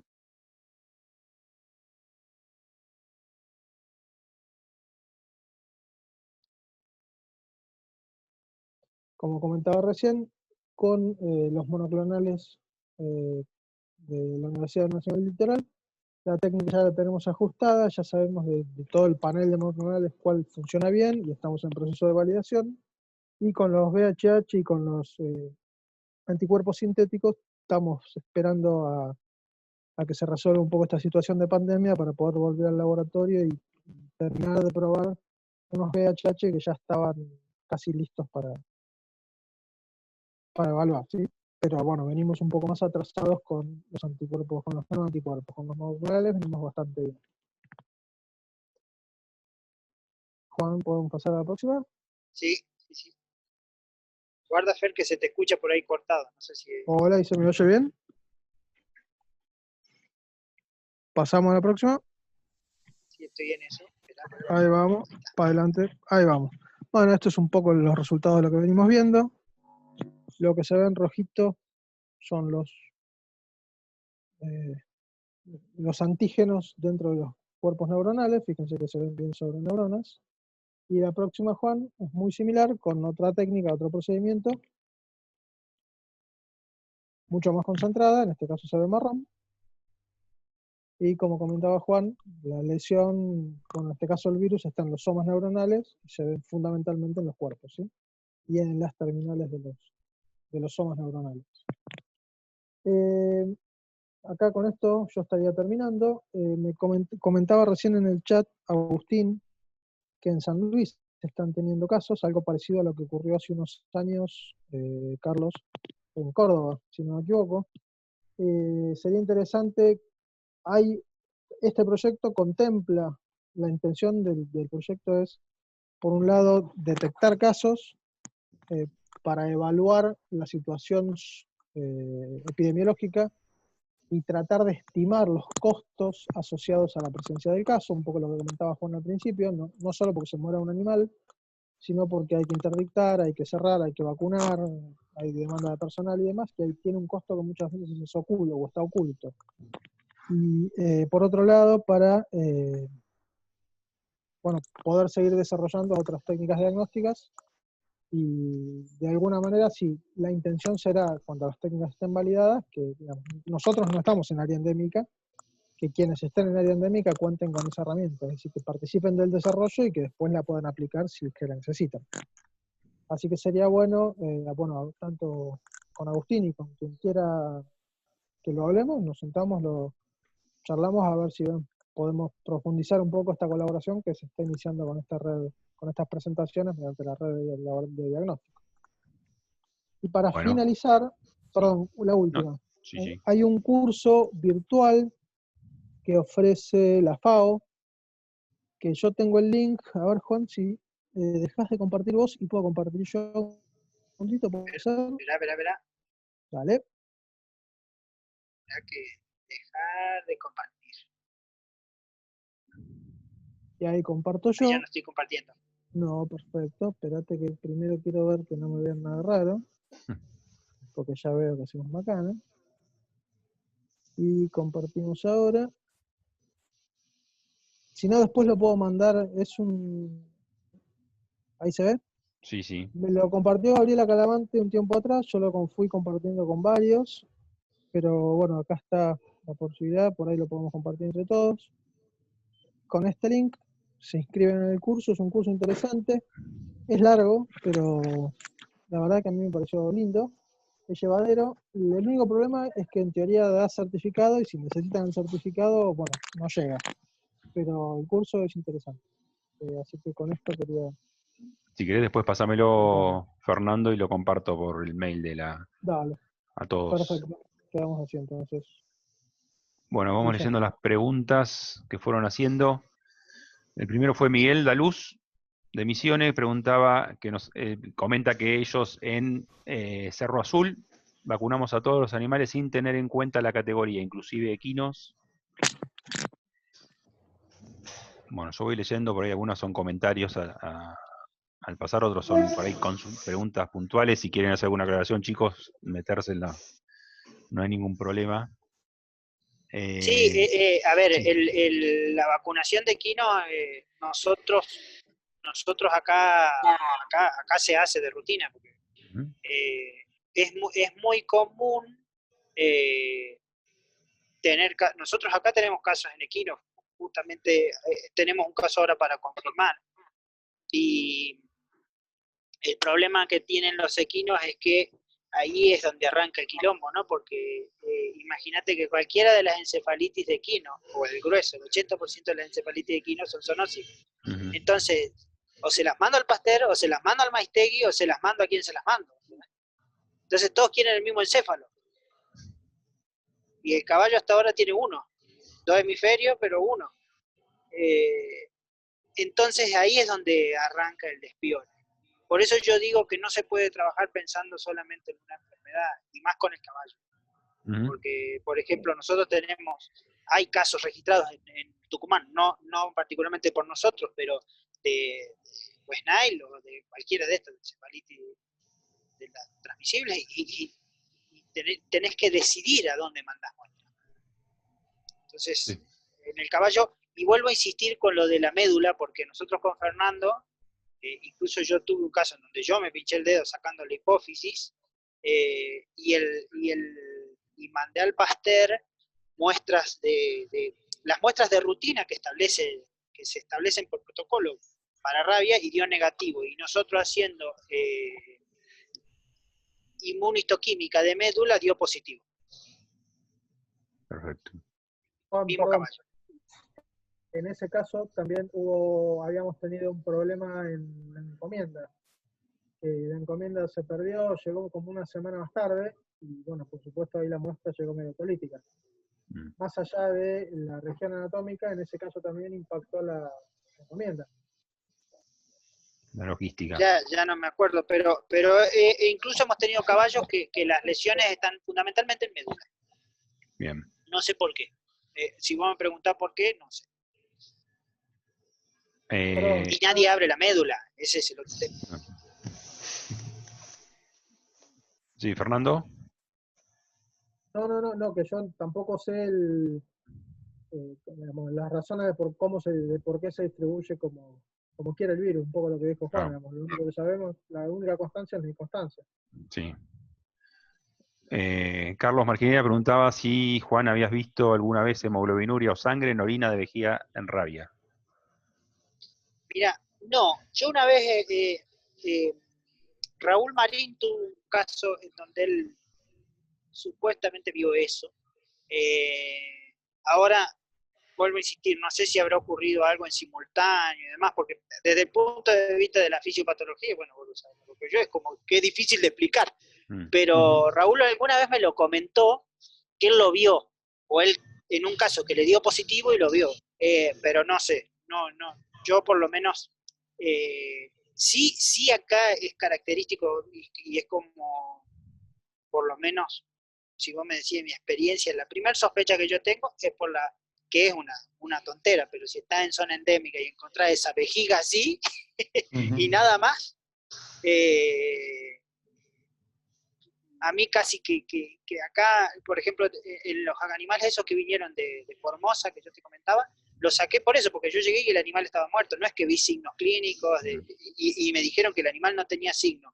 Abro el novillo y veo que tenía una vejiga así llena de orina, y decido, esto tiene, qué sé yo, camina como pato, grazna como pato, nada como pato, y mandé a rabia y bueno, fue positivo, pero qué sé yo, es como hay que tenerlo en cuenta. A veces es muy complicado para cuando te agarran terneros muy jóvenes. Yo tengo terneros de 2 meses más o menos afectados, que es llamativo, porque ternero de 2 meses, 45 días, vos decís, o sea, nació y estaba el murciélago esperando ahí atrás de la cola de la vaca, pero no alcanzó a nacer y ya lo mordió para que le dé el tiempo de incubación, digamos.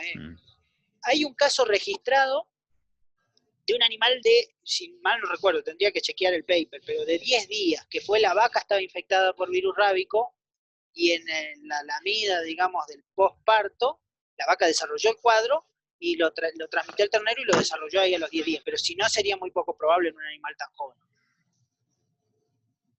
Tendría que buscarlo, y era un caso de rabia con variante canina, que suelen hacer una forma más bien furiosa, no paralítica. Creo que algo de eso de la edad de los terneros lo habíamos discutido hace un tiempito con algunos casos de emisiones, me parece, ¿no? De Andrea Pantiu, creo que lo discutimos, que tenían algunos animales muy jóvenes y que charlábamos sobre eso.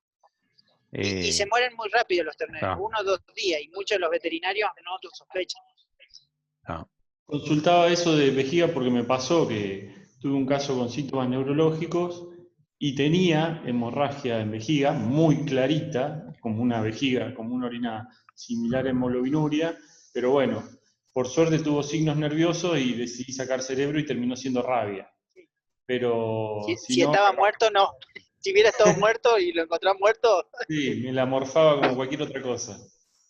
sí, Por ese eso es un tema. preguntaba. Una cosa que yo no les dije en los signos clínicos, que nosotros, yo debo haber visto como unos 4 o 5 casos, con prurito nervioso, que es algo que muchas veces los veterinarios no... A ver, de ahí viene el nombre de pseudorrabia, ¿no? Pero no es un signo típico de la forma apareciente, es más bien un signo típico de la forma de la variante canina. Cuando la variante canina afecta a un bovino, si vos te fijas, por ejemplo, el prurito de origen nervioso lo describen sobre todo los libros que han visto rabia en vacas con variante canina, europeos y qué sé yo, pero no la forma apareciente.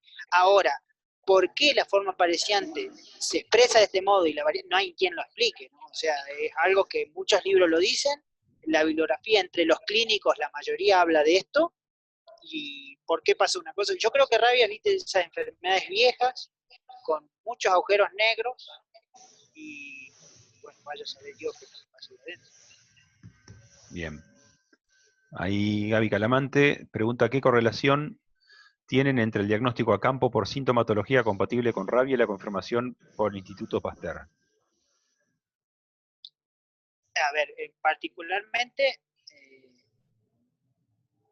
nosotros bastante buena, digamos, pero también es muy cierto de que acá toda vaca con signo nervioso,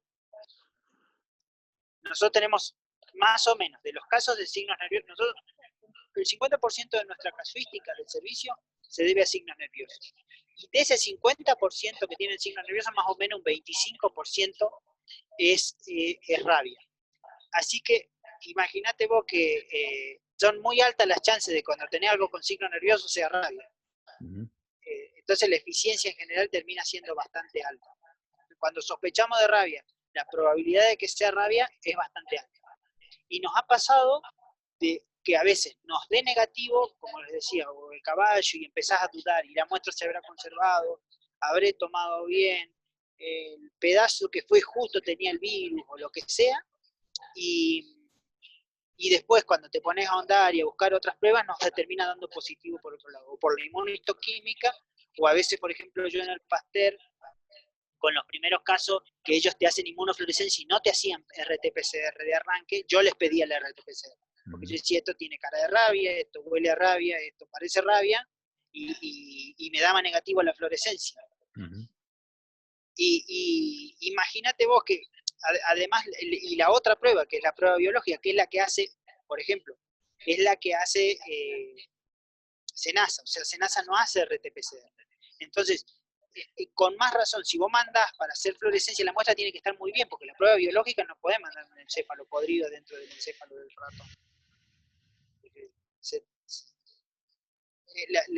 Digamos, la capacidad diagnóstica se restringe mucho. Entonces, a nosotros nos ha pasado con casos que por esa vía nos han dado negativo, y bueno, y fuimos por otras, nos escapamos por otras técnicas y demás, y terminamos confirmando. Bien. No sé si contesté la pregunta. Sí, se entendió. Carlos Marquinera pregunta si la denuncia la hacen por sospecha o luego de confirmado el caso. Yo en mi La caso... denuncia es por sospecha. O sea, la obligación es denunciar la sospecha,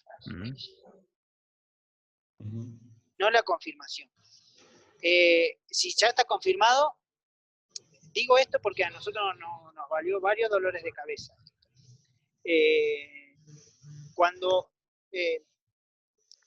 depende después de las cuestiones locales, ¿no? O sea, yo sé que, por ejemplo, en Mercedes, Juan Salas, ellos no tienen ningún problema.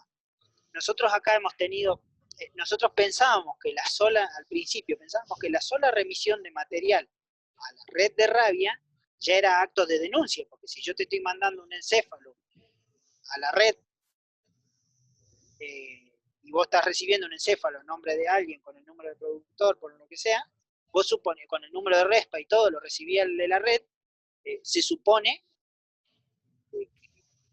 qué? Porque sospecha de rabia, no va a mandar a rabia si no sospecha de rabia, digamos. Pero lo lógico puede no ser tan lógico, y efectivamente eso generaba muchos cortocircuitos adentro de la red, porque el Pasteur, digamos, es red, pero realmente no hay demasiada comunicación adentro de la red, entonces el SENASA de acá se enteraba cuando le mandaban el positivo, entonces venían y tiraban las orejas de nosotros porque le habíamos dado el positivo. Así que hoy lo que hacemos es denunciar, o sea, tenés que llenar ese formulario que yo les mandé ahí, después si quieren se los mando, ese formulario y lo mandás. Y bueno, es todo un tema. Eso suele ser complicado. Yo ahí recién leía, no me acuerdo quién, que me decía que en cierto lugar solo recibían, la gente en el laboratorio local solo recibía material de personal de su mismo laboratorio. Porque eso decía la vieja reglamentación, que solamente estaba autorizado a retirar material de rabia personal de SENASA, o para técnicos de SENASA. Cosa que termina siendo viable, porque vos estás frente al animal y ¿qué va a hacer? Va a llamar al otro que venga a juntar vos eso y yo junto lo otro. No. Entonces, da bastantes dolores de cabeza. Se denuncia la sospecha. Bien. Ahí Miguel Daluz dice que en Misiones ocurre lo mismo con respecto al control de las colonias de vampiros. Carlos Margineda, ante casos confirmados de rabia, buscan siempre las colonias de vampiros. ¿Qué metodología de búsqueda usan para detectar las colonias de vampiros ante casos de focos confirmados? ¿Y qué radio de búsqueda hacen? Mira, no siempre las buscamos. Cuando la tienen localizada, más o menos, sí, depende del lugar, ¿no? O sea,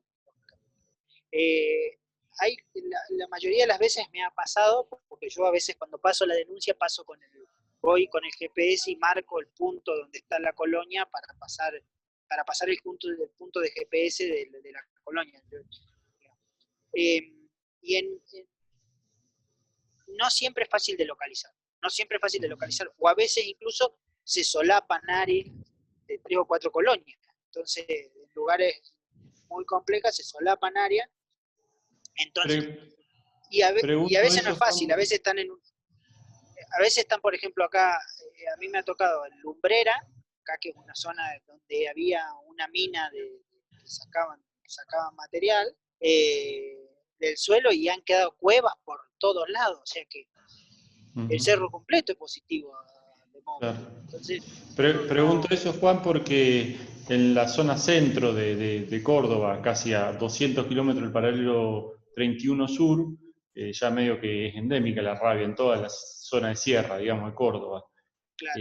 Alrededor de Capital, de Córdoba, todas las localidades, incluso algunas localidades 80 kilómetros al sur de Ciudad de Córdoba, que tienen sierras, y el reglamento dice eso, pero no está muy claro en quién es el que busca la colonia. Y en la sierra, bueno, en la sierra es un quilombo 5 o 10 salir a buscar kilómetros.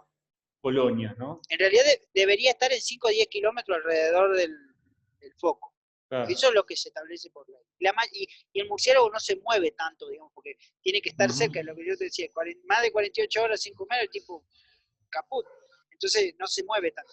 Ahora, habría que ver, porque a veces hay colonias en tapera, uno espera. Nosotros hemos tenido acá en una escuela rural, por ejemplo, en una escuelita con una cerda que murió con signos nerviosos, y estaba en la escuela. Y a veces, porque a veces uno, no sé, ¿qué piensa? Una cueva de rabia y piensa, no sé, la casa de Batman, ¿viste? Una cosa gigantesca donde van a aparecer. Y son a veces cosas chicas. SENASA no se encarga para nada de la búsqueda. SENASA, si vos haces la denuncia, sí los busca.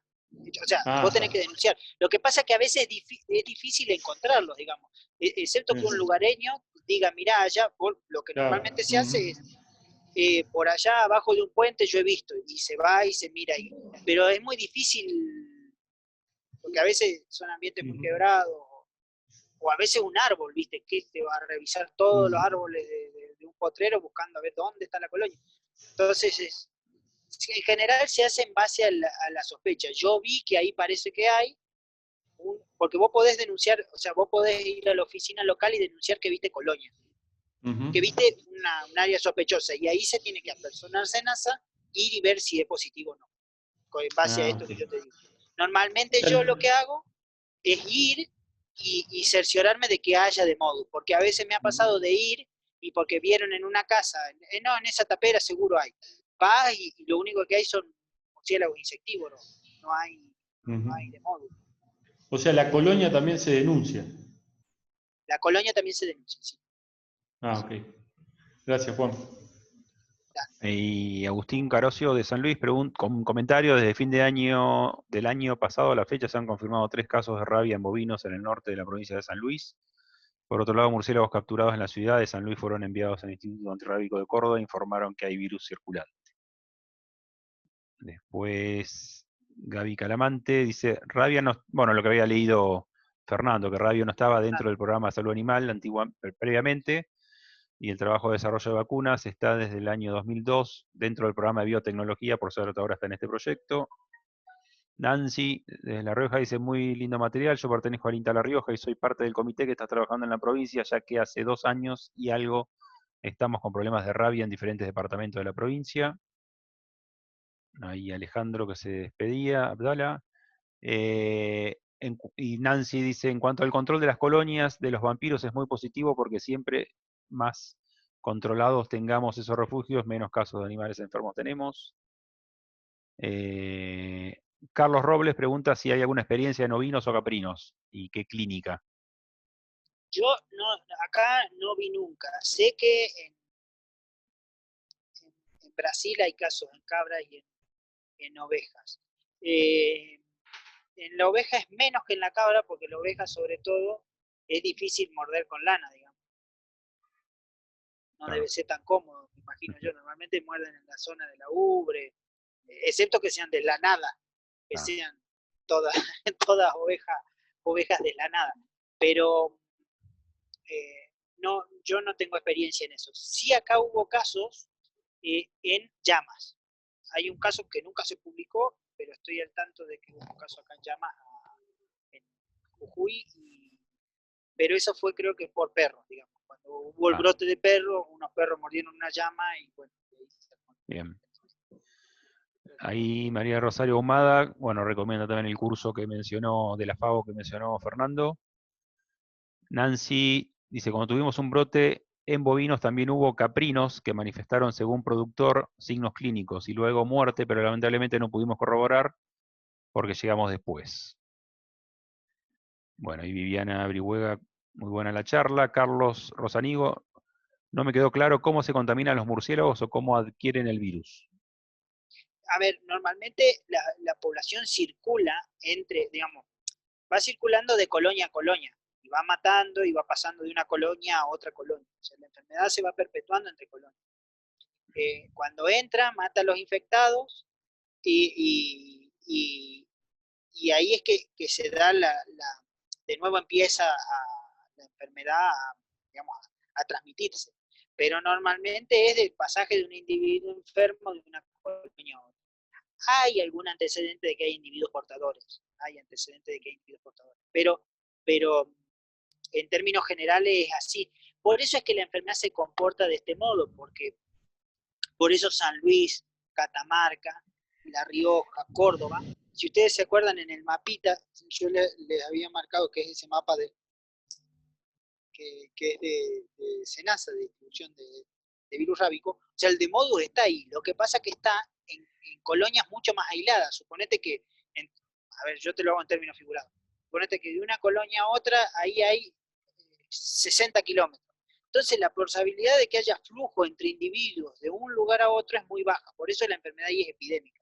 En cambio, en la zona endémica, las colonias están mucho más cercanas una a la otra y hay flujo de individuos entre colonias. Y ahí es que se mantiene la enfermedad y de vez en cuando escapa hacia abajo. No sé si se entiende, pero bueno, es más o menos así. Entre ellos se transmiten porque son muy, digamos, entre ellos tienden a morderse, incluso son tan gregarios que, por ejemplo, cuando uno no se alimenta, viene el otro y le vomita la sangre al otro y se lo da de comer, digamos. Son bastante individuos muy sociales. Está bien. Ahí Carlos Marquinea dice un comentario nomás. Nosotros tuvimos casos en engordes, en llanura pampeana. Hay que contemplar rabia también, sobre todo en los engordadores que traen Hacienda del Norte. Sí, eso en algún momento lo hemos comentado, sobre todo por el periodo de incubación tan largo a veces que... Daniel Aguirre comenta, hace Perdón, unos años Germán. Senasa atendió un brote de caprinos en Iruya, Salta. Germán, ¿me escuchás? Sí, Perdón, un poco en relación al comentario de Carlos. sí. Hay que, digamos, sería importante tener presente que si uno está trabajando en el área no endémica de rabia, con animales que podrían venir del norte, el boqueo, digamos, hay que cuidarse, usemos guantes para hacer boqueo, para revisión de dientes y demás. No sea cuestión de que el animal que venga esté infectado, esté eliminando, y nosotros con la mano a mano desnuda nos infectemos. Acordémonos que se transmite a través de mordeduras, pero si nosotros tenemos una herida en la mano y hay eliminación viral, estamos expuestos al virus. Y hay Está bien. casos de transmisión a veterinarios en Brasil de esto. Ujú. Bien. Y Bueno, una cosa interesante es que en el bovino la mayor cantidad de carga viral está en las lágrimas, no tanto en la saliva. ujú. Está bien. Hay más carga viral en lágrimas que en saliva. Pero bueno, cualquier maniobra que hagas. Y el caballo, sobre todo, una de las cosas que pasa es que los caballos, a ver, es difícil el cuadro porque a veces, como son los animales que la gente monta o demás, lo primero que perciben es un cambio de conducta. El caballo no se deja entrenar, está como molesto y no tiene ni ataxia, nada todavía. Pero bueno, es eso. Un comentario a lo que dijo Fernando. En la zona nuestra hay mucho feedlot, no sé, ahí en Balcarce, Germán, o en la zona región pampeana sur, pero en la región pampeana norte hay mucho engorde que trae el 60, 70, 80% de la hacienda del Chaco, Formosa. Son animales índicos que traen acá para engordar. O sea que la situación que menciona Fernando es muy común, por lo menos en nuestra zona. Sí, acá tan abajo por ahí no es tan frecuente, bueno, hay algún caso puntual o alguna empresa grande que tiene campos de cría, por ejemplo, en el norte y se traen para hacer engordes acá, pero no es un hallazgo habitual. Me acuerdo que en algún momento Ernesto una vez Ernesto de Lozola participó en algún caso en Córdoba de rabia y, digamos, charlando, porque para nosotros también, nosotros hay enfermedades que son exóticas desde el punto de vista, no estamos acostumbrados, como pasó el otro día cuando charlábamos sobre hemoparásitos, que como no estamos muy acostumbrados a verlas, nos llaman la atención, nos interesan, pero charlábamos eso, digamos, teniendo en cuenta que según los libros el periodo de incubación puede ser tan variable y largo, tranquilamente podés tener un caso que hasta pase desapercibido en un corral, se muera el animal, y seguramente ha pasado más de una vez que un animal se muere de rabia en algún corral y queda ahí porque no tenés el efecto brote o el contexto epidemiológico para que sea un problema muy grave a nivel de rodeo, ¿no? Y se corte en ese caso. Pero bueno, sí, tranquilamente puede llegar a pasar. Bueno, ahí le preguntaban a Daniel Aguirre, calculo sobre el caso, si tenía idea cuál fue la clínica que tenían las cabras esas diagnosticadas con, digamos, el caso de rabia que hubo en Iruya. Daniel abajo acá responde que no tiene registro de cómo fue la clínica. Uno de los problemas de los casos de rabia es que si vos te fijás hay muy poco reporte.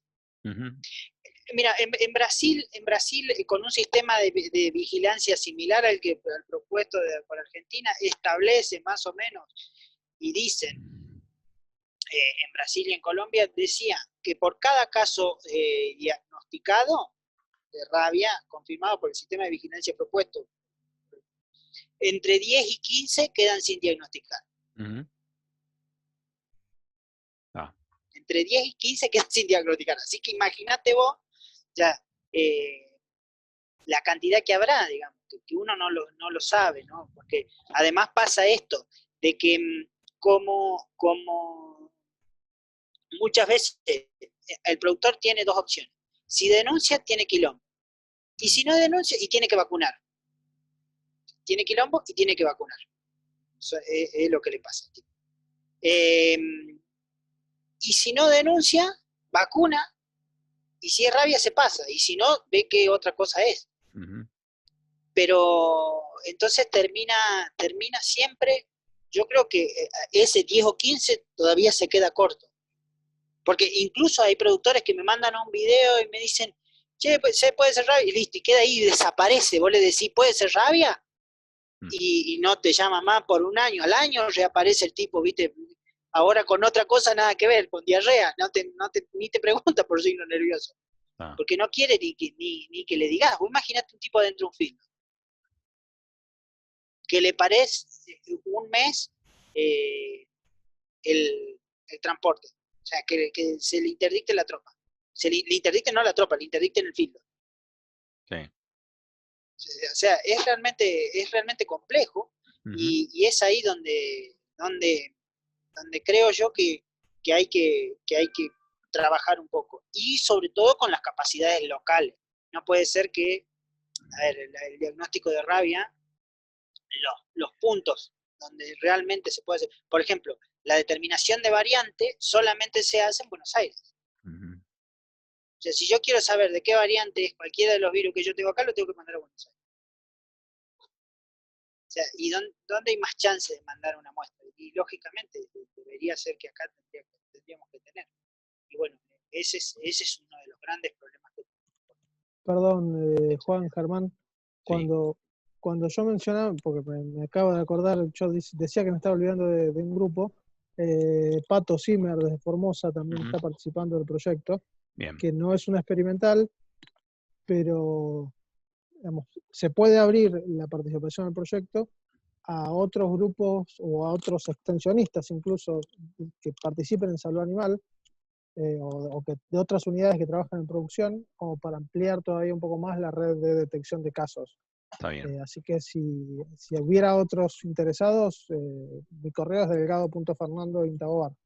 Perfecto. O el de Juan, o el tuyo, o el de digamos, alguien como sí. para centralizarlo y poder abrir todavía la participación en el proyecto. Perfecto. Bueno, ahí Carlos mencionaba eso, que en Córdoba está pasando mucho eso, que se subdiagnostica. Carlos Rosanigo pregunta que no escuchó cuáles son los síntomas en los vampiros y murciélagos. Ahí sí ya nos cagaste. No, en general caen de la colonia, los podés encontrar, por ejemplo, de día, cosa que no es frecuente. Por eso muchas veces estos murciélagos que encuentra la gente en la calle dan positivo, porque va a encontrar el murciélago enfermo, si no, no lo va a encontrar, digamos.